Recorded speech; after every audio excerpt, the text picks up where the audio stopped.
బాలయ్య కెరీర్లో 111వ సినిమాగా తెరకెక్కబోతున్న ఈ సినిమాకు సంబంధించిన స్క్రిప్ట్ వర్క్ ఇప్పటికే మొదలుపెట్టారు డైరెక్టర్ గోపీచంద్. ఇక ఈ మూవీలో హీరోయిన్లుగా చెన్నై చిన్నది, త్రిష, మాళవిక మోహనన్లను సెలెక్ట్ చేశారని వార్తలు వినిపిస్తున్నాయి. అత్యంత భారీ బడ్జెట్తో ఈ ప్రాజెక్టును ప్రముఖ నిర్మాణ సంస్థకు కేవీఎన్ ప్రొడక్షన్స్ నిర్మించబోతుంది. ఈ నేపథ్యంలోనే బాలయ్య గోపీచంద్ ప్రాజెక్టుకు సెన్సేషనల్ మ్యూజిక్ డైరెక్టర్ అనిరుద్ధ్ సంగీతం అందించబోతున్నాడని అంటున్నారు. ఈ వార్తలు గనక నిజమైతే బాలయ్య రోల్కు తన సంగీతంతో అనిరుద్ధ్ ఇచ్చే మాస్ ఎలివేషన్ మ్యూజిక్తో థియేటర్లు బద్దలవడం ఖాయం. త్వరలోనే దీని గురించి అఫీషియల్గా అనౌన్స్మెంట్ వచ్చే ఛాన్స్ ఉందని తెలుస్తుంది.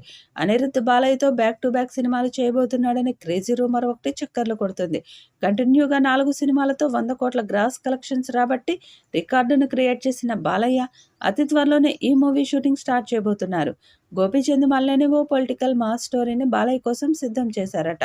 త్వరలోనే ఈ కాంబోలో ప్రాజెక్టు తెరపైకి వెళ్లనుంది. ఇప్పటికే వీరిద్దరి కాంబోలో వచ్చిన వీరసింహారెడ్డి మూవీ సూపర్ హిట్ గా నిలిచింది.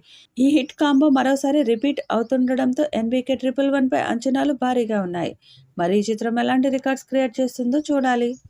ఈ వీడియోపై మీ అభిప్రాయాన్ని కామెంట్ బాక్స్లో తెలియజేయండి. ఈ వీడియో మీకు నచ్చితే లైక్ చేయండి, షేర్ చేయండి, కామెంట్ చేయండి. మరిన్ని అప్డేట్స్ కోసం మన ఛానల్ని సబ్స్క్రైబ్ చేసుకోండి.